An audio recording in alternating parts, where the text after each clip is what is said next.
Primeira palavra dessa série Família, nós falamos que há restauração em Deus para a sua família.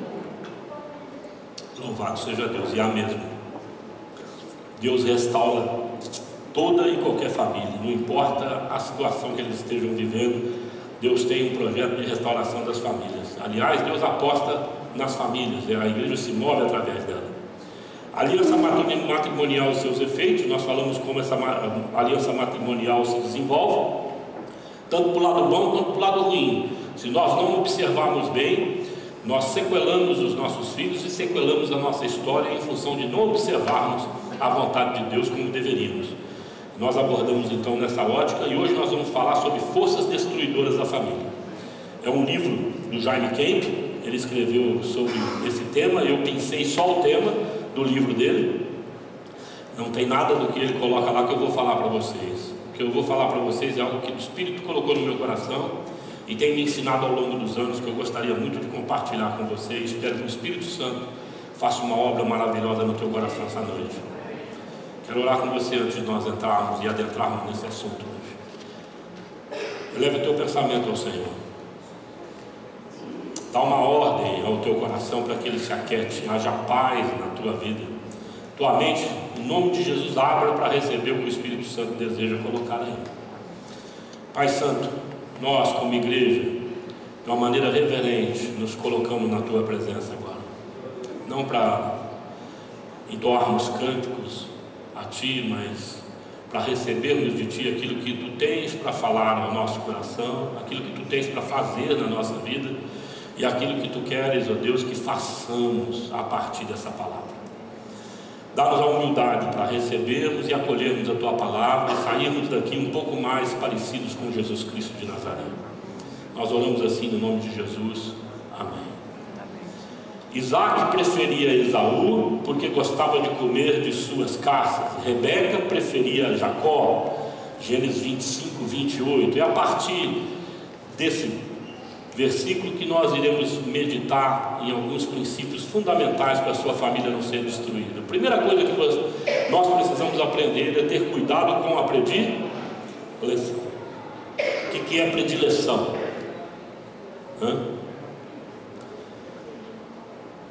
Predileção é algo que nós fazemos em detrimento de alguma coisa ou de alguém, porque prefere aquilo em detrimento de outra. E nós fazemos isso em várias áreas da nossa vida.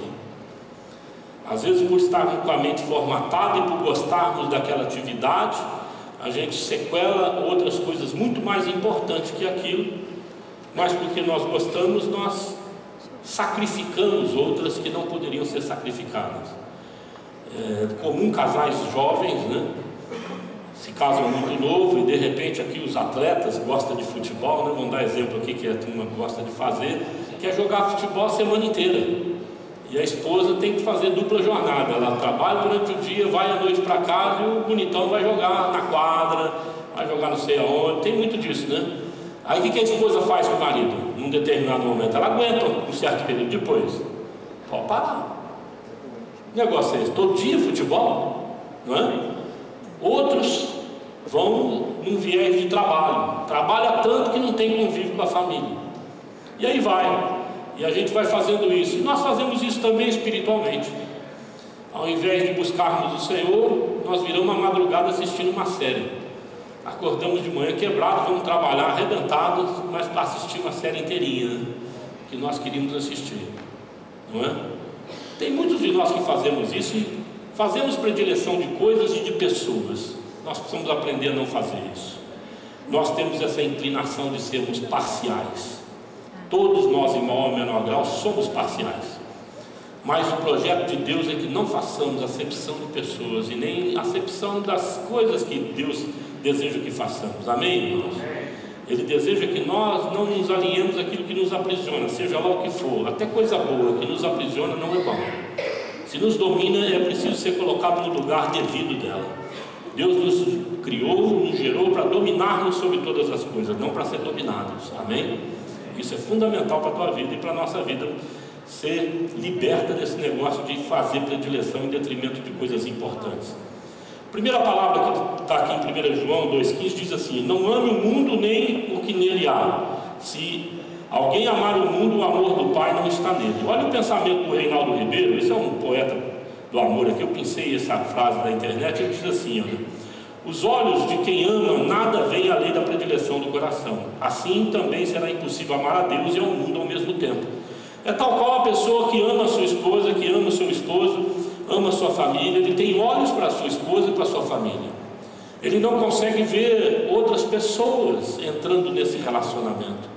Amém? É tal qual a pessoa que gosta de uma sobremesa bacana e coloca duas na frente dela, mas coloca a preferida. Qual você vai? Fala de novo. Na preferida. É evidente. Se você colocar uma lasanha na minha frente e colocar um arrozinho com feijão, eu vou na lasanha, porque eu gosto de lasanha. É assim, porque você é capturado por aquilo que você gosta. Então, no sentido de amor, nós precisamos canalizar o nosso amor no lugar certo. Amém? Caso contrário, começa a dar problema esse negócio. E a Bíblia vai nos ensinar que Deus é radical em relação a isso, porque Ele conhece que nós temos uma inclinação, vou usar a palavra aqui, desgraçada, de escolher coisas nocivas para a gente gostar, para a gente se apegar. Como combater a predileção? Em primeiro lugar, Deus vai falar lá: ame a Deus, o próximo, e busque o seu reino. Está lá em Lucas 10, verso 27 e Mateus 6, 33. Ele respondeu, Jesus respondendo: ame o Senhor, o seu Deus, de todo o coração, de toda a sua alma e de todas as suas forças, de todo o seu entendimento, e ame o seu próximo como a si mesmo. O que Deus intenta com isso? Primeiro, eleger uma referência acima de qualquer ser humano. Jesus Cristo é o único referencial para a sua vida. Amém, irmão?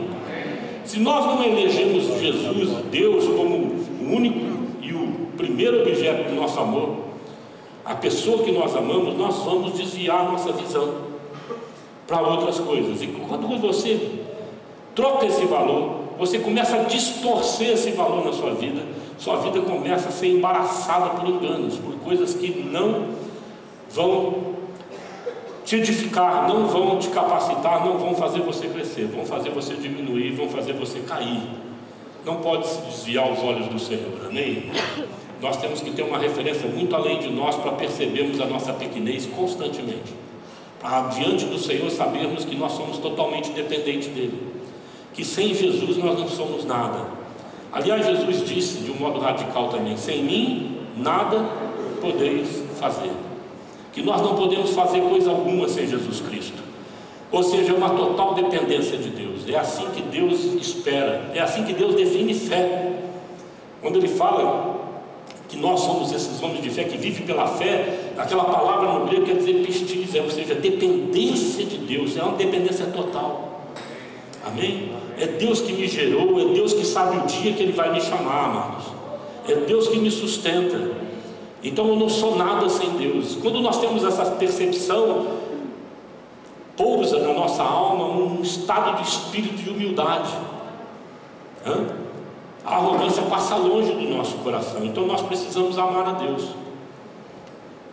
Amar ao próximo como a si mesmo é uma proposta para nos livrar do egoísmo. Nós achamos e julgamos no nosso cotidiano, na nossa caminhada, que nós temos direito de obter algumas coisas e usufruir daquilo que Deus tem confiado nas nossas mãos, e às vezes abusamos desse direito e usufruímos para mais, e investimos de menos no reino de Deus, investimos de menos nas pessoas que necessitam. Nós não nos identificamos, não temos empatia mais com os que sofrem, mas nos ilhamos dentro da nossa própria vida e julgamos que aquilo é bacana, e se tira alguma coisa de nós, amados. Às vezes precisar trocar um carro mais novo para um mais velho, para adequar o orçamento, deixar de fazer alguma coisa, a gente se sente tolhido, cerceado por Deus. Pai, por que comigo? Não é verdade, irmãos. Temos em maior ou menor grau aqui essa coisa de inclinação de achar que a gente tem direito de usufruir do melhor dessa terra. É uma promessa de Deus, querido, mas não sermos dominados e condicionados por isso, porque nós temos que aprender a ser feliz na fartura e na pobreza. Amém? Tendo ou não tendo. porque isso faz parte da história de toda família, de todo servo de Deus. E às vezes nós passamos um perrengue danado, debaixo de provação, porque Deus quer testar os nossos corações. Não podemos inverter isso. Toda vez que eu penso nesse conceito de predileção, me vem na mente Abraão a respeito de Isaac. Eu penso que Deus fez uma aliança com Abraão, e na caminhada Abraão olhou para o Isaac e começou a olhar para o Isaac, e aí só tinha os olhos para o Isaac, e Deus olhou para ele e falou: o que é isso? Quero o seu filho. Fui eu que te dei. Teu filho, Abraão, é meu antes de ser teu. E você e ele não é nada sem mim. Para onde você está olhando? A promessa não vai se concretizar se você inverter esse valor. Você inverte isso, daqui a pouco você vai começar a colocar outras coisas no lugar de Deus. E Abraão foi na certeza que Deus ressuscitaria o seu filho, foi para sacrificar o filho, e Deus, na hora H, fala: não faz isso não, já sei que o seu coração é fiel a mim. Amém, querido? Porque nós temos essa inclinação de trocar valores, e a gente não pode deixar Deus em segundo lugar em hipótese nenhuma. E nada do que Deus te pede, quando Deus te pede alguma coisa, coloque isso como primazia. Vai, faça em nome de Jesus. Fale com a sua família, entra num acordo com a sua família e fala: Deus está me pedindo isso. Se sacrifique para fazer, porque Deus tem algo para cumprir na tua vida, em nome de Jesus. Busque, pois, em primeiro lugar o reino de Deus e a sua justiça, e todas essas coisas lhe serão acrescentadas. Mateus 6,33. Primeiro, nos livra da autossuficiência e da presunção, porque nada, amados, do que nós temos e somos veio de nós mesmos. Quando o Senhor Jesus ensinou seus discípulos a orarem, que eles pediram para o Senhor, ele ensinou o Pai Nosso, e no decorrer ali da oração ele fala: o pão nosso de cada dia. Ele fez questão de frisar o pão, para até se reportar o maná que caiu no deserto, para que eles depois tivessem um link de que de fato Jesus era o pão, era a provisão verdadeira para eles. Mas para mostrar para mim e para você que o filãozinho que cai lá na sua mesa, que você vai na padaria, foi Deus que propiciou. É para você ver Deus nos detalhes da sua vida. Às vezes nós queremos ver um milagre extraordinário, né? Deus faça algo assim para impactar a nossa família. Amado, o filãozinho que você come de manhã é a bondosa mão de Deus a favor de você, em nome de Jesus Cristo. E nós precisamos ver Deus assim. Amém, queridos? Nos livra da ansiedade de obter sustento e bens. Essa coisa de ficar planejando a longo prazo, né? Puxa, eu vou chegar lá, vou fazer isso, vou planejar. É lícito planejar, é bom planejar a vida, mas a resposta certa vem de quem? Do Senhor. Então nós planejamos, entregamos na mão do Senhor, fala: longe de mim, Pai, se isso for me aprisionar, for para atrapalhar minha vida, não quero de jeito nenhum. Amém? É um planejamento sob dependência de Deus, em submissão aos desígnios de Deus na nossa vida, ao direcionamento que o Espírito Santo nos dará. Tem gente que eu costumo dizer, e sempre repito isso na igreja, porque parece que não entra na cabeça, né? Que não pode ganhar dinheiro. Ganhou um pouquinho de dinheiro, ganhou um pouquinho de influência, pronto, esquece de Deus. Começa a viajar, começa, né, a pensar de si muito além, muda o jeito de andar, né? Já não tem um andar mais humilde, estufa o peito, murcha a barriga, né? Inclina o nariz. Tinha um irmão na igreja que dizia que o dinheiro é assim: quando falta, o cara ó, vai pro chão, olha pro chão. Nos ensina a depender de Deus, amado. Essa questão de serem acrescentadas todas as coisas, é Deus quem vai te dar todas as coisas, e Ele dá. Você não pode ficar parado na igreja sem ser usado pelo Espírito Santo. Você tem dons espirituais. Você faz parte de uma igreja que ela gosta de integrar as pessoas. Ela tem por vocação integrar as pessoas que se achegam a ela. Por isso que precisa se envolver no curso de integração. Por isso que precisa se envolver em saber como é que a comunidade se desenvolve, se expor como pessoa, para se fazer conhecer e então servir. Tem espaço para todo mundo, porque nós entendemos que é servindo a Deus que a provisão de Deus se caracteriza na vida das famílias. Não é o discurso do pastor, não é o sermão que o pastor prepara e que o Espírito Santo direciona que vai mudar a sua vida tão simplesmente. É o teu envolvimento direto com o reino de Deus, com as causas que Deus deseja que você abrace, que você assuma, acolha no seio da sua família, como uma obra que desafia vocês a serem melhores do que vocês o são. E quando vocês assim procedem, Deus vai lá, como Samuel disse aqui, com muita propriedade na questão do talento, e acrescenta talento à tua vida, em nome de Jesus. Confia mais a você. Amém, queridos? Não porque você é bonitão, né, sabedor, né, sabichão, conhecedor. Não, porque você é humilde em saber que servindo Ele, Ele cuida de você. Amém? Louvado seja Deus. Ainda como combater a predileção. Segundo lugar, ame o seu cônjuge e sua família. Por esta razão o homem deixará pai e mãe e se unirá à sua mulher, e os dois se tornarão uma só carne. Assim eles já não são dois, mas uma só carne. Tome cuidado com a interferência do Isaac e da Rebeca. Eles propagam predileção e confusão na família. Eu costumo dizer que a avó estraga os netos, né? Estraga os filhos dos seus filhos. A voz tem que saber o seu lugar. Amém? Meu Deus do céu, lá em casa é a Tina que tem a mania de interferir. E eu falo para ela: filha, deixa, tem pai, tem mãe, nós vamos só bajular os meninos, e vão ficar com a parte boa. Na hora da correção a gente empurra. Fala: é teu, pega, Tafarel, é tua, porque eu já criamos os nossos. E se Deus deu a eles, não importa se eles sejam imaturos ainda, eles precisam educar os seus filhos segundo o entendimento deles, está justinho. Amém?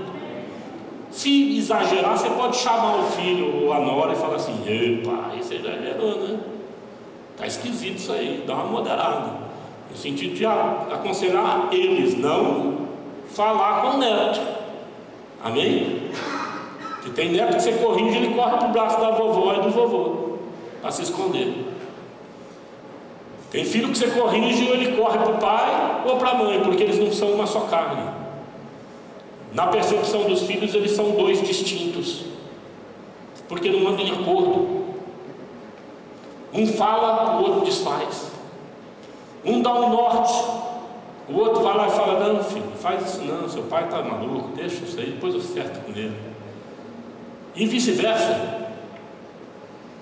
Tem criança que já aprendeu a dominar os pais, eles quebram o pau na frente dele porque eles não conseguem ter acordo. Conselho que eu te dou em nome de Jesus: nunca brigue na frente dos seus filhos. Vocês têm que entrar para o quarto e falar assim: o que é? Está me boicotando? Você está boicotando nosso filho, pô. E você também me boicota. Então vamos parar de se boicotar, vamos entrar num acordo. Será que não há um ponto chamado bom senso para a gente se encontrar? Faz uma marca no chão assim, escreve lá: bom senso. Quando o pau começar a torar, você pula para dentro. Dá para fazer? Dá. Principalmente porque você tem o Espírito Santo que te dá uma força. Amém? Ele te fala para você. Quando você perde o estribeiro, o Espírito dá um toque. Falou: maluco, o que é? Não é por aí. Amém? Cuidado então. Segundo, o casal precisa aprender a caminhar sob acordo. Está lá, os seus filhos vão te agradecer no futuro. Eles vão olhar e vão falar assim: pô, meus pais eram 10, não tinha para onde correr. Se ia para cá e falava: teu pai te falou? Está falado. Tua mãe te falou? Já tinha combinado com ela. Vai ser por aí mesmo. Amém?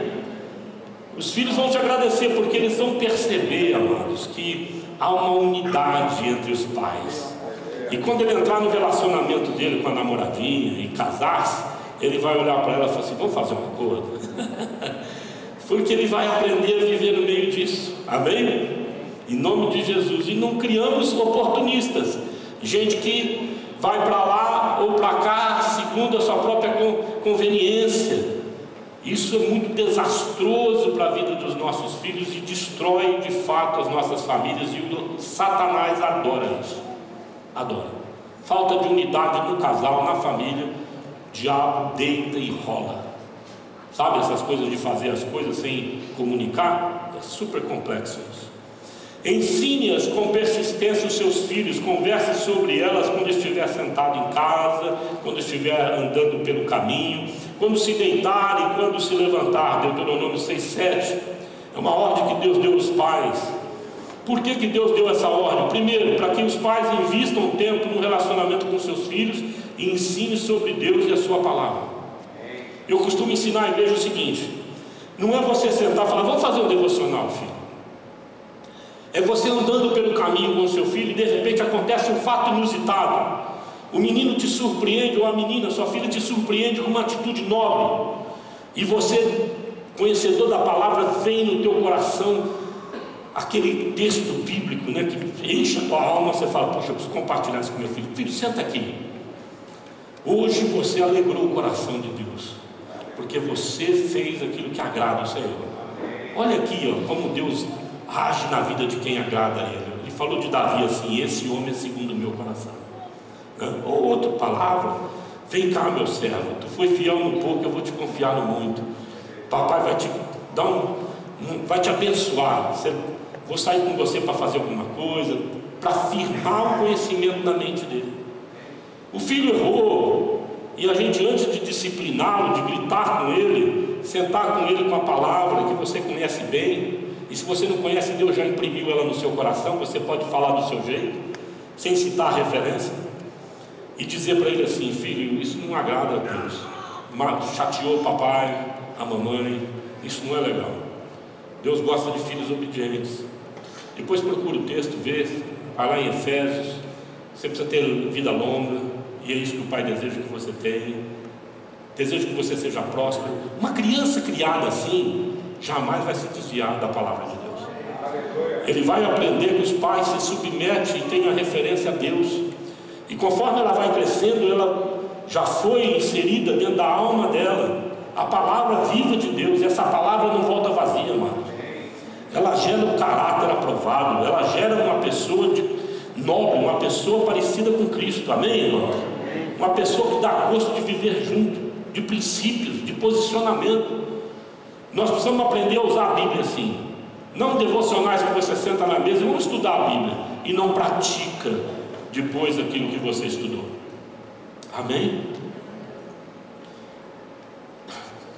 Quarto, coloque limite nas suas atividades profissionais.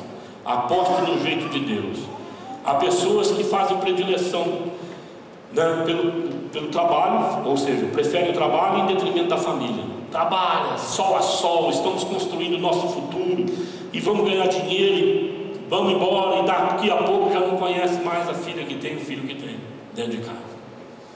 É preciso nós sermos sábios nesse sentido. A Bíblia fala que nós devemos trabalhar enquanto é dia, porque a noite vem e nós não podemos fazer coisa alguma. Eu interpreto aquele texto como um limite que Deus nos dá, para crermos de que nós não precisamos exceder nessa questão do trabalho. Eu estou te falando conhecimento de causa. Eu sempre trabalhei em 2 serviços no início do nosso casamento, para sustentar a casa, porque tinha esse imperativo no meu coração. Fazia bico, via para cá, para lá, e cara, minha família era muito infeliz. Sobrava dinheiro, amor? Nunca sobrava. Não sobrava um tostão. Ô vida miserável. Me lembro que uma vez a Tina foi abrir um armário em casa, Marquinhos, e a porta caiu na boca dela e cortou. Essa mulher ficou brava. E eu olhei aquela situação e falei: pô, estou me matando de trabalhar e a coisa não vira. Por quê? Porque nós não aprendemos a confiar em Deus. Limita o seu trabalho e investe na sua família. Amém, irmãos? Não entra nessa coisa de fazer jornadas absurdas e abandonar os seus filhos, e deixar com que escolas, com que estranhos eduquem seus filhos. São vocês os educadores dos seus filhos. Amém? E creia que Deus vai fazer você prosperar em nome de Jesus. Segundo e último ponto, para nós encerrarmos essa palavra: não subestime o inimigo. Quando vocês ficarem irados, não pequem. Apazigue a sua ira antes do sol, que o sol se ponha, e não dê lugar ao diabo. Quem dá lugar ao diabo? Você podia dizer assim: sou eu. É você mesmo. Nós é que damos lugar para o diabo se estabelecer na nossa vida, em função da nossa ira, do nosso descontrole, da nossa falta de domínio próprio. Porque não jejuamos para isso, porque não buscamos a Deus no sentido de submeter a nossa alma, os nossos desejos, as nossas emoções e tudo que temos sobre os desígnios e o cuidado de Deus. Nós queremos governar do nosso jeito, queremos fazer do nosso jeito, e essa presunção é tudo que o diabo precisa para te dar uma rasteira. Ele entra na tua vida e causa um estardalhaço nos teus relacionamentos, causa um estardalhaço nas suas finanças.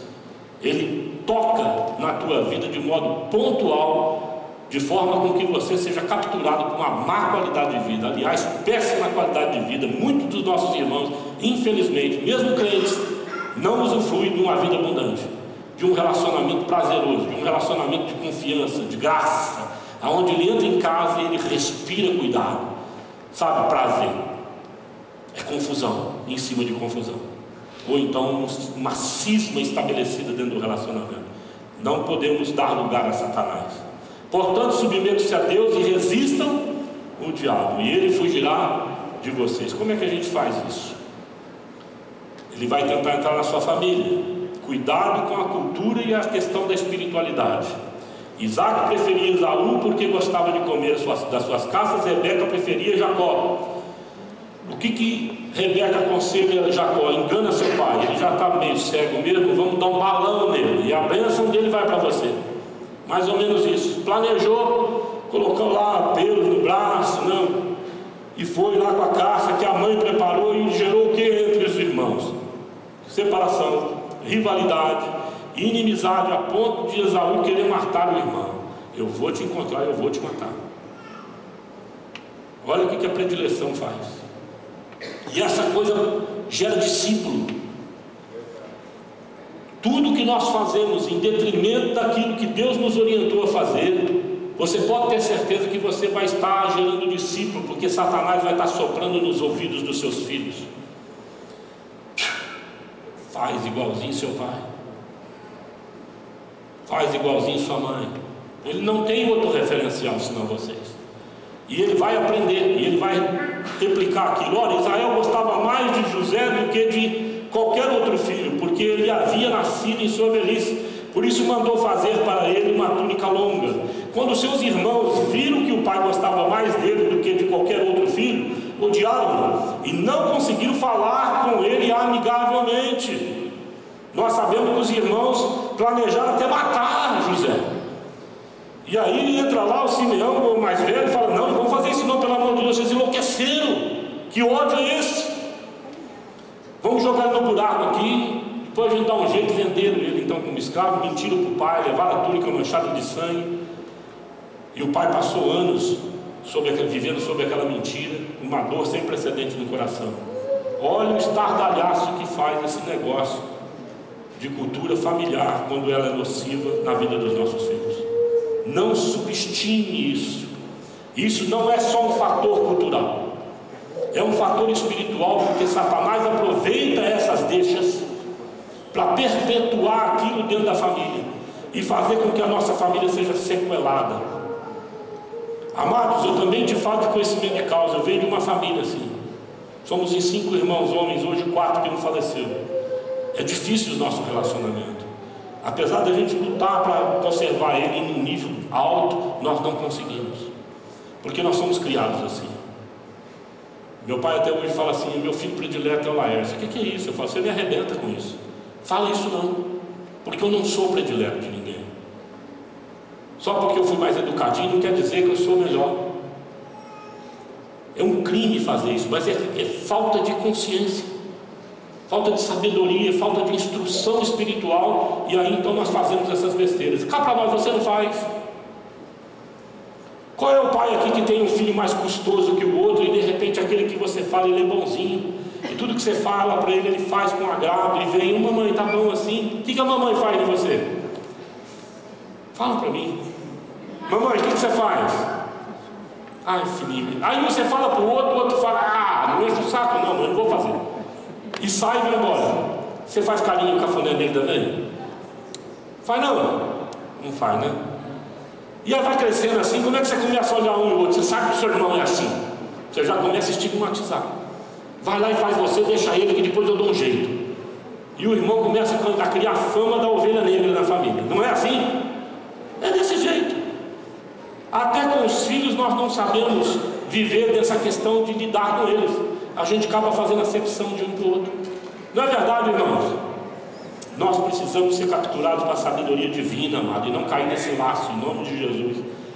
Não é porque aquele filho é mais custoso que ele é diferente no sentido de ser desobediente. Talvez ele tenha um temperamento mais inquiridor, ele quer saber por quê. Você fala para ele fazer, por que eu tenho que fazer isso? Aí você tem que explicar. Tem outro que você não precisa falar nada, ele vai de pronto. Senta com ele, explica para ele. Vem cá, filho, mas eu não quero fazer. O papai faz contigo. Porque talvez demanda um tempo de companhia, de caminhada junto, e ele vai perceber que aquilo não mata ele. Eu e o Jefferson começamos a lavar carro juntos, né? Depois ele pegou um amor de lavar carro, eu largava ele sozinho. Principalmente o dele. Quintal era assim.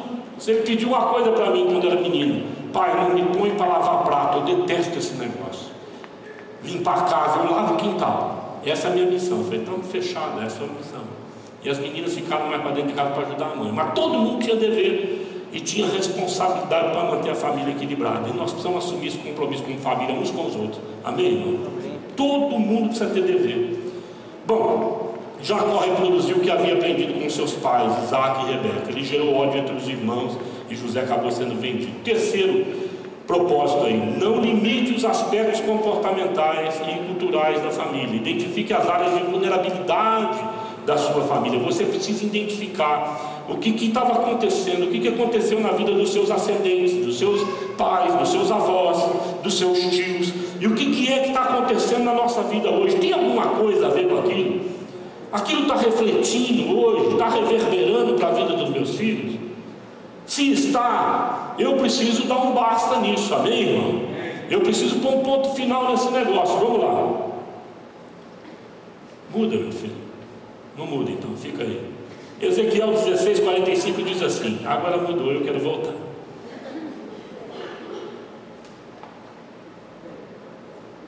Ezequiel 16:45 diz assim: tu és filha da tua mãe, que tinha nojo do seu marido e dos seus filhos. Tu és a irmã das tuas irmãs, que tinha nojo dos seus maridos e dos seus filhos. Vossa mãe foi Eté e vosso pai morreu. Ou seja, esse povo não tem identidade com Deus. Ele pega nojo do marido e dos filhos, da família.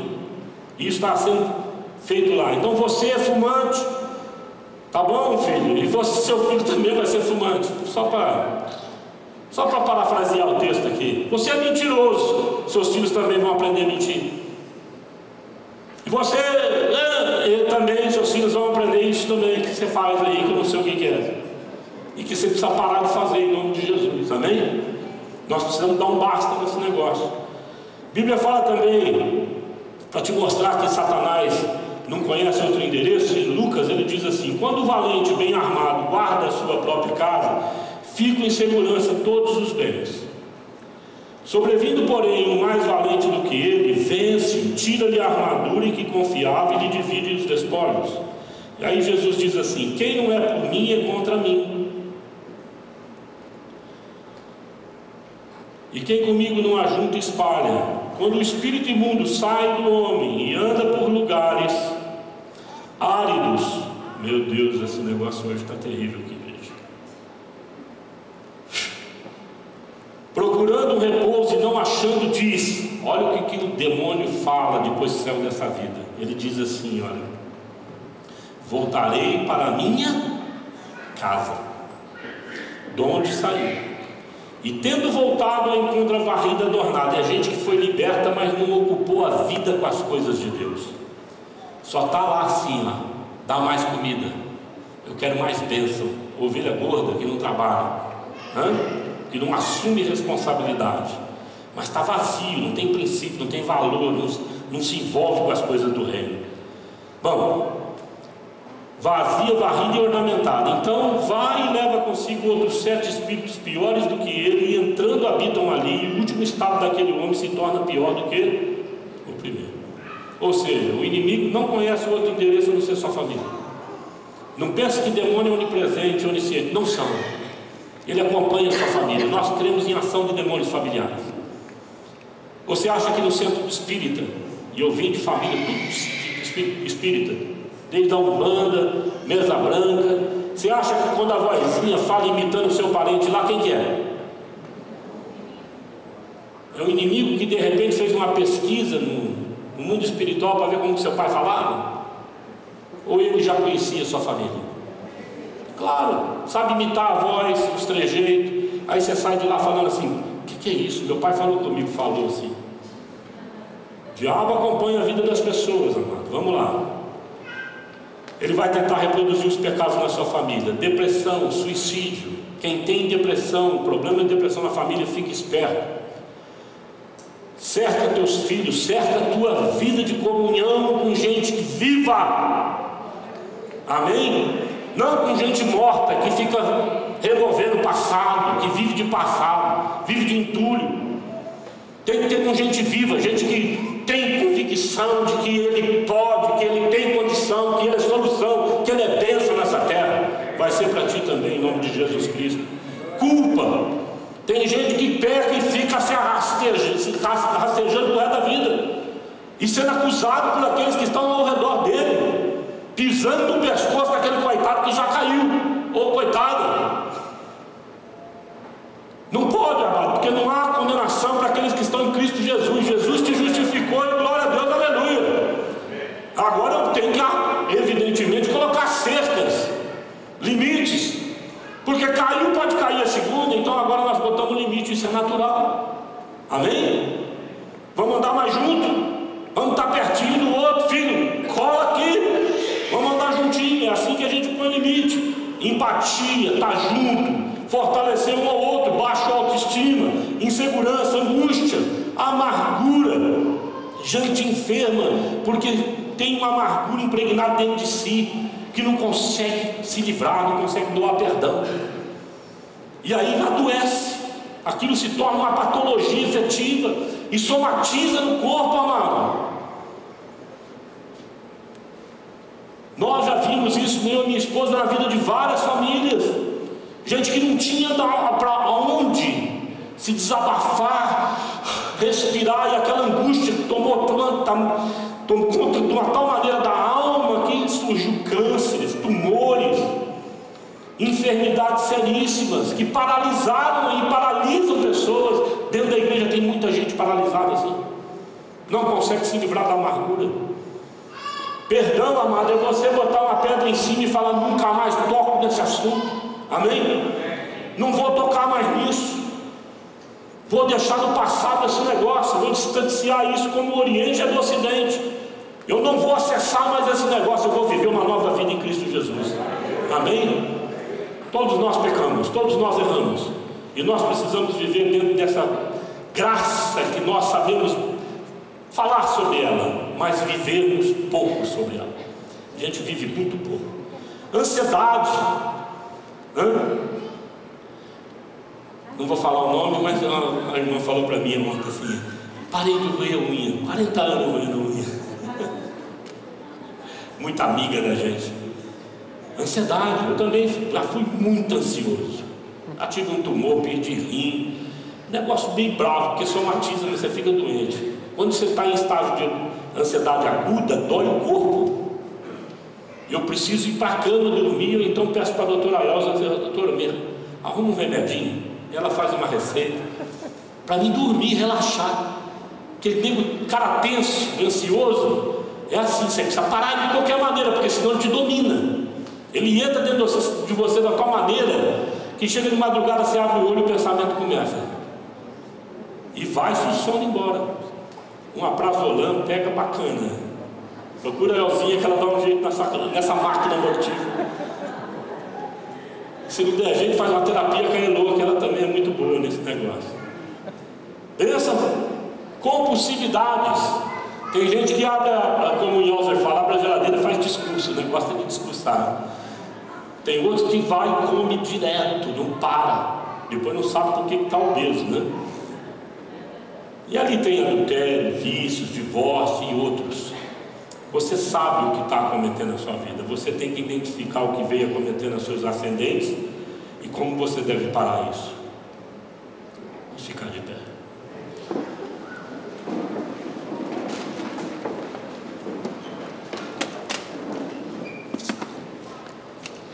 Esse é um convite que eu estou fazendo para você a partir dessa leitura. Cheguem mais perto. José falando para os irmãos dele. Agora eu tenho um grupo de homens que intentaram matar o irmão, que exilaram o irmão, cercearam o irmão de ter contato com seus pais, com a família, e fez com que esse irmão se tornasse escravo. José agora é um homem honrado, porque Deus colocou ele numa posição de honra. Deus tinha um propósito para cumprir na vida de José. E José então olha para os irmãos e fala: eu sou José, chega mais perto aqui, disse José a seus irmãos. Quando eles se aproximaram, disse: eu sou José, seu irmão, aquele que vocês venderam para o Egito.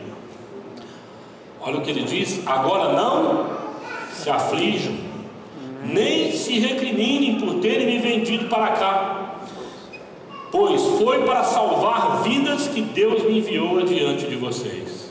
Aleluia. Aleluia. José resolveu encerrar aquele capítulo obscuro, complicado da vida dele. Ele determinou que ele não ia ter mais um relacionamento de vingança e de ódio com seus irmãos e de indignação. Agora ele havia se encaixado dentro da missão que ele discerniu que Deus estava fazendo nele e através dele. E ele alinhou o seu coração a isso: Senhor, eu quero fazer a tua vontade. E ele perdoou os irmãos: não se aflijam, se achegue a mim. Eu gostaria muito de convidar você a tomar uma postura hoje redentora em relação à sua família, porque eu sei que, maior ou menor grau, todos nós temos conflitos familiares. Tenha uma postura de perdão, de aceitação e de um basta naquilo que vem matando a sua família, em nome de Jesus Cristo, que vem destruindo a sua família. Quando nós estabelecemos paz nos nossos relacionamentos, a Bíblia fala que o inimigo é colocado em desvantagem, ele sai da posição de vantagem. Por isso Paulo diz assim: se eu tenho perdoado alguma coisa, eu faço em público, eu faço para que Satanás não adquira vantagem sobre nós, não tenha vantagem sobre nós.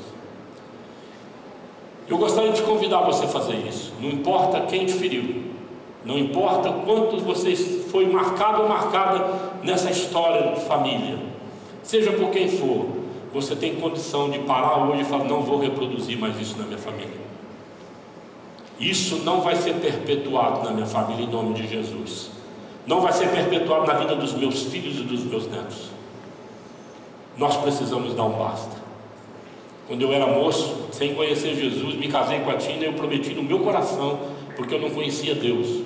Eu fui coroinha, frequentei muita igreja católica, mas não tinha esse discernimento. Eu prometi para mim mesmo: eu nunca vou falar um palavrão para minha mulher, eu nunca vou pôr a mão na minha mulher, vou ser fiel. E amado, tenho me esforçado para isso, e nunca falei um palavrão para minha esposa, e nunca bati na minha esposa, porque eu vi muito isso e eu não queria levar isso.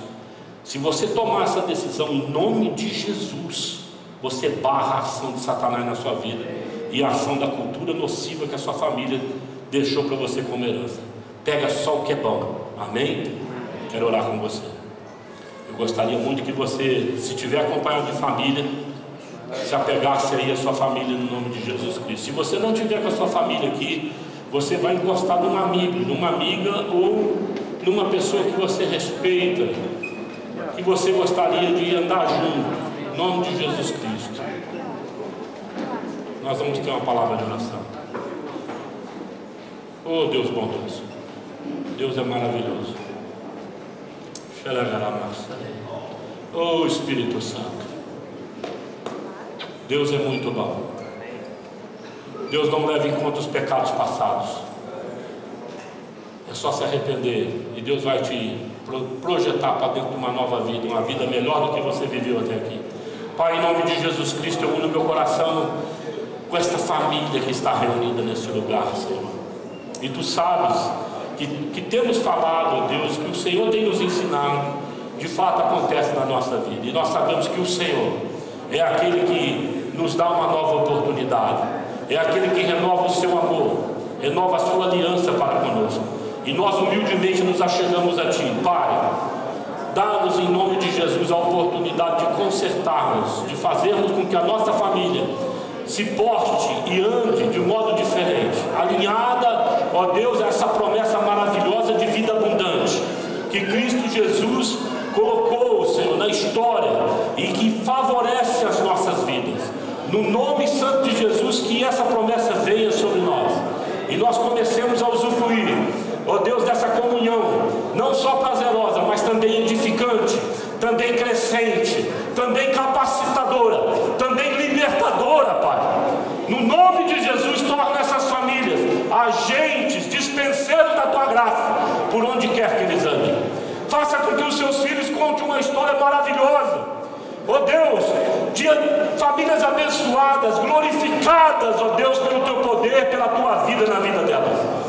Nós oramos assim e repreendemos toda a astúcia do inimigo na vida dessas famílias, banimos da vida deles todas as amarras, vícios, compulsões, aquilo que vem dominando os pensamentos. Liberta isso, Pai, em nome de Jesus, para que o Teu povo seja verdadeiramente livre, para a glória do Teu santo nome. Amém?